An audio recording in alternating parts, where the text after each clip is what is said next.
Within the next few minutes, I'm going to dismantle one of the most pervasive and damaging lies you've been taught about this self, that crying is a weakness. In fact, I will prove to you that the capacity for easy tears is not a flaw in your emotional wiring, but a sophisticated, hardwired psychological defense mechanism, a biological weapon for survival, connection, and profound internal processing that most people have been shamed into suppressing. This isn't about being sensitive. It's about possessing a neurological toolkit for navigating a world of emotional, blunt force trauma.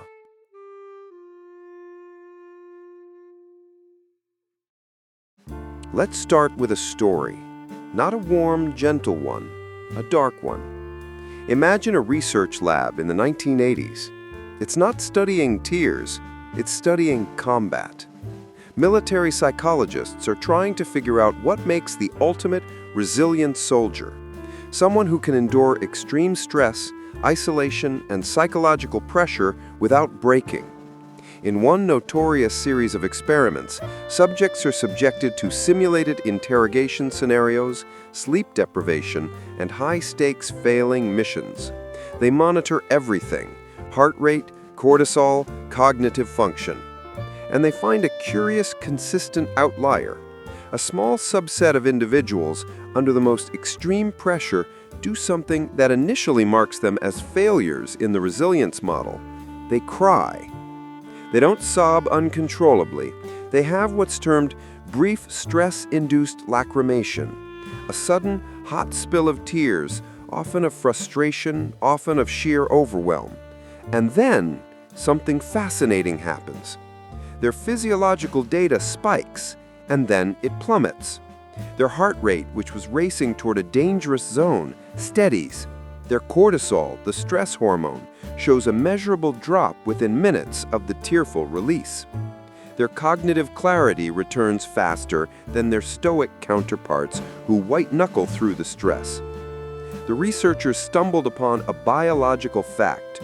Crying under acute stress is not a system failure, it is the system's emergency pressure valve. It is the body's own built-in chemical regulation suite. Those soldiers weren't weak. They were executing a flawless, innate protocol for emotional triage. Your tears are that protocol. This is your first psychological fact. Emotional tears, not the ones from chopping onions, are biochemically unique. Research from Dr. William H. Frey at the St. Paul Ramsey Medical Center found that they contain stress hormones like adrenocorticotropic hormone, ACTH, and leucine and enkephalin, a natural painkiller. When you cry from genuine emotion, you are literally expelling stress from your body. You are quite literally pushing out the chemicals of misery and flooding your system with endogenous opioids. Think about that. Society shames you for a process that is the biological equivalent of a detox. The person who cries easily isn't falling apart. They're engaging in active, rigorous emotional purification. They are doing the hard, wet work of homeostasis that the stoic is merely internalizing, letting those toxins circulate and damage their cardiovascular and nervous systems over time. Now, let's talk about trauma, because this is where your weakness reveals itself as a profound survival algorithm. I want you to visualize a child, maybe one you once were. The environment is volatile, unpredictable. A parent's mood is a shifting weather system you must constantly forecast. Anger can come from nowhere. The tension is a constant hum. For most children, the strategy is freeze or fawn, to become small, to become pleasing, to disappear. But for some, the nervous system chooses a different path, a hyper-articulate tear response.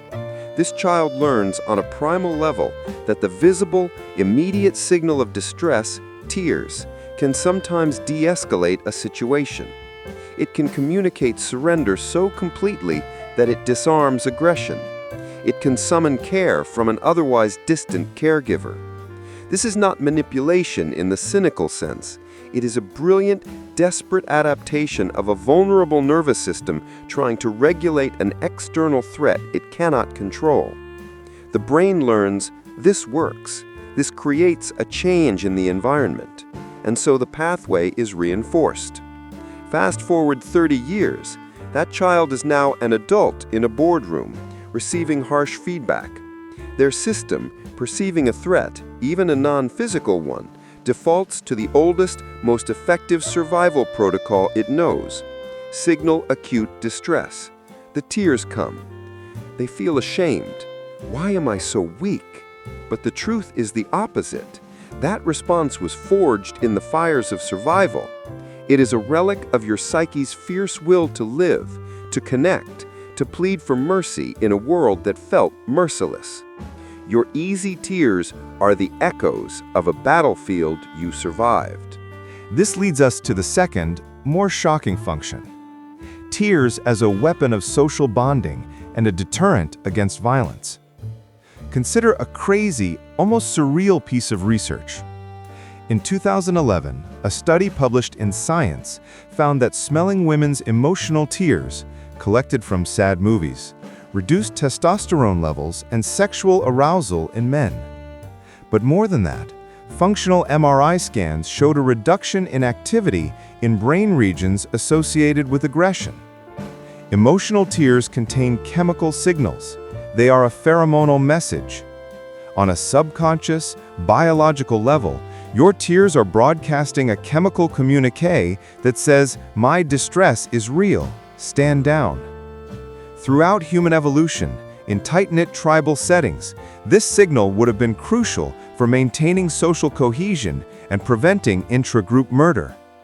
The individual who could cry, who could elicit empathy and care, increased their chances of survival and, by extension, the survival of the group's investment in them.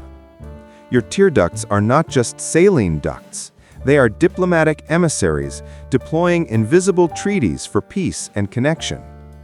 The person who cries easily is, in a deep biological sense, a social negotiator, constantly working to maintain bonds and defuse conflict. They feel like a vulnerability. They are, in reality, a sophisticated social tool. But what about in a modern world that sees this as unprofessional, as a liability?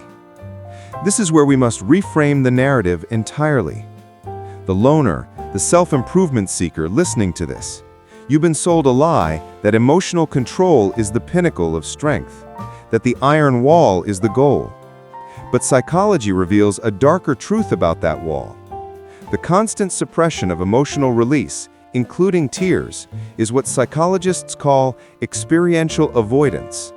It is the root of anxiety disorders, of emotional numbness, of that pervasive feeling of being disconnected from yourself and others that so many in this niche feel. You seek self-improvement, but you've been trying to improve yourself into a statue. The person who cries easily has a direct line to their own emotional core. They are not blocked. They are fluent in the language of their own inner world. While others are lost in the fog of numbness, trying to find what they feel, you are receiving clear, urgent dispatches. That is not a curse. That is an intelligence. Think of the last time you cried at a movie, a piece of music, a moment of unexpected kindness from a stranger. In that moment, you were not weak. You were experiencing what psychologist Dacher Keltner calls aesthetic awe. Your tears were a signal that you had encountered something so profoundly good, so beautifully patterned, or so morally righteous that it temporarily overwhelmed your ego's boundaries. You dissolved, just for a second, into connection with something larger. That capacity is the antithesis of narcissism. It is the mark of a psyche that is still open, still capable of being moved by the world. In a culture of cynicism, that is a radical act. It is a form of resistance.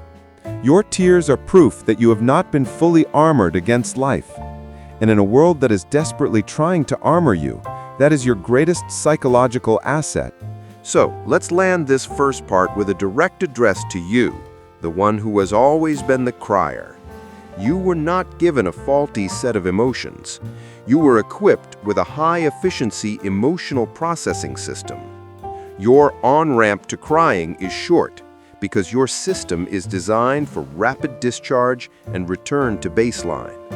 The people who judge you, who call you weak, are often those with clogged systems, storing every slight, every pain, every stressor in their tissues, in their organs, in their simmering resentment.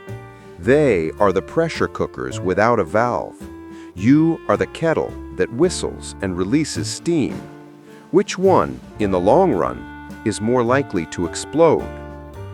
But this is only half the story. We've looked at the biology, the survival mechanism, the social signal. What about the dark side of this gift? What about when this sophisticated system gets hijacked? When the tears stop being a release and start becoming a prison of their own?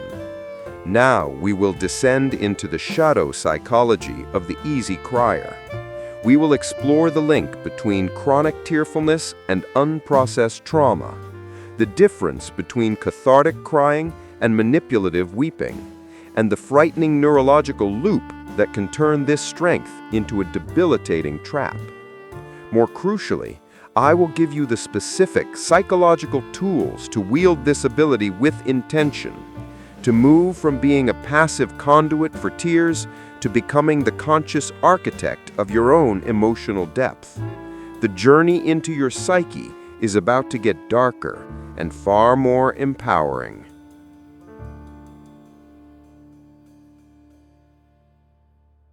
Let's begin with the story that isn't about crying, but about a different kind of signal. Imagine a lighthouse on a treacherous fog-bound coast. For generations, its powerful, rotating beam has guided ships to safety, a brilliant, piercing light cutting through the gloom. It is a lifesaver. Now, imagine a catastrophic electrical fault.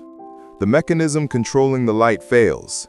Instead of its steady, reliable sweep, the beam begins to flash erratically, uncontrollably, a frantic, blinding strobe. To the ships at sea, this is no longer a guide. It is a source of confusion, panic, and disorientation. What was a tool for salvation has become an instrument of chaos. Your emotional responsiveness, your tearful system, is that lighthouse. When it operates with intention and regulation, it guides you and connects you to others. But when it's hijacked by unresolved trauma, by a nervous system stuck in the past, it flashes with a desperate, chaotic intensity that scares others and exhausts you. This is the shadow realm of the easy crier. We must understand the hijacker, the traumatized nervous system. Psychology recognizes a state called heightened emotional reactivity. It's a condition where the amygdala, your brain's threat alarm, is tuned to a hair-trigger sensitivity. It's like living with a hypervigilant security guard who mistakes a slamming door for a gunshot, a raised voice for a mortal threat. For the person with a history of chronic stress, emotional neglect, or complex trauma, the world is perpetually loud. And the tears? They are not always the cathartic, cleansing release we spoke of before. Often they are the overflow valve for a system that is perpetually, silently, at a boiling point. This is where we find the difference between cathartic crying and dysregulated weeping. Cathartic crying follows an emotional arc, a buildup, a peak of feeling, the release, and then a genuine sense of relief, of calm, the physiological cool-down we discussed. Dysregulated weeping is different. It feels circular, stuck, frantic. It brings no relief, only exhaustion and shame. It's the body repeating a trauma loop, desperately trying to expel a poison whose source it cannot locate. Consider the psychological research on alexithymia, the inability to identify and describe emotions. It sounds like the opposite of our easy crier, right? But here's the dark, paradoxical twist. Alexithymia and emotional flooding are often two sides of the same coin of trauma. The individual hasn't learned to process emotions, they only experience them as overwhelming somatic tsunamis. The tears are not fluent speech in the language of feeling. They are the guttural, pre-verbal cry of an emotion that has no name, no story, no context. It is pure, undifferentiated distress. So when you find yourself crying over nothing, or over something small that somehow opened a floodgate to a vast, ancient sorrow you've been carrying for years. You are not crying over the spilled coffee. You are crying because the spilled coffee was the final, meaningless straw that broke the dam holding back a reservoir of grief, loneliness, or fear you've been carrying for years.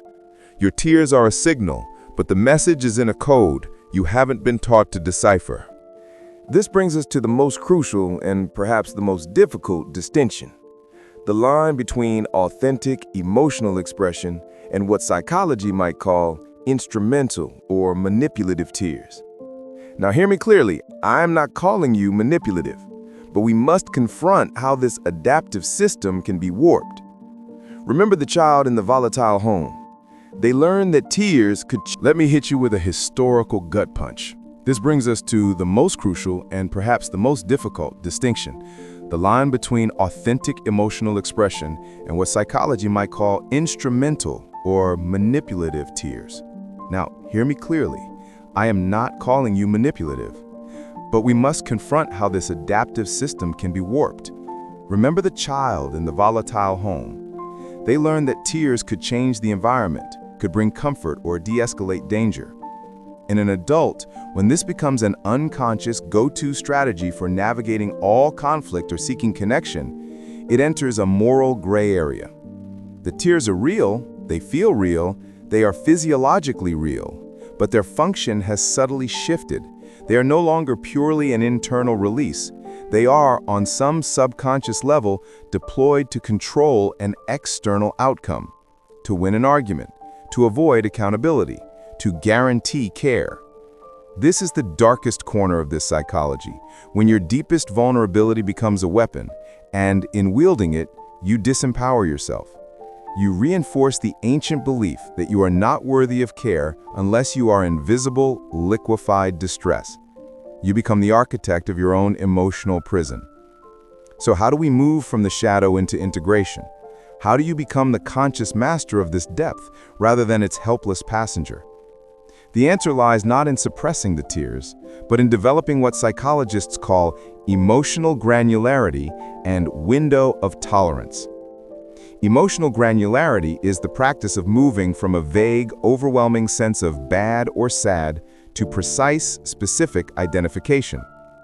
It's the difference between "I am crying because I'm overwhelmed" and "I am crying because I feel humiliated by that comment," which taps into a core fear of being insignificant, and I also feel a profound grief for the times I felt this as a child. The tears may still come, but now they have a narrative. They are connected to a story you can understand, and therefore eventually heal. This is the work of the self-improvement seeker, to become a cartographer of your own inner world. The window of tolerance is a concept from trauma therapy. It's your optimal zone of arousal where you can feel emotions without being overwhelmed by them. For the easy crier, this window often feels impossibly narrow. A small emotion quickly pushes you into hyperarousal, anxiety, panic, weeping, or hypoarousal, the numb, frozen shutdown that often comes after the crying spell. The goal is not to never leave the window, but to learn how to recognize when you're leaving it and to develop tools to gently guide yourself back. This is your toolkit. It might be a grounding technique, forcing yourself to name 5 things you can see, 4 things you can feel, 3 things you can hear during that initial surge of feeling. It might be a physiological intervention, splashing cold water on your face, which triggers the mammalian dive reflex and slows your heart rate. It might be a simple, powerful mantra to break the shame spiral. These tears are information. I am listening. Let me give you a final, crazy psychological fact that ties this all together with a bow of sheer inspiration. Research into the brain activity of individuals during intense emotional crying shows a fascinating duality. There is, as expected, high activity in the limbic system, the emotional core. But there is also, and this is critical, significant activity in the prefrontal cortex, the seat of executive function, self-awareness, and meaning-making.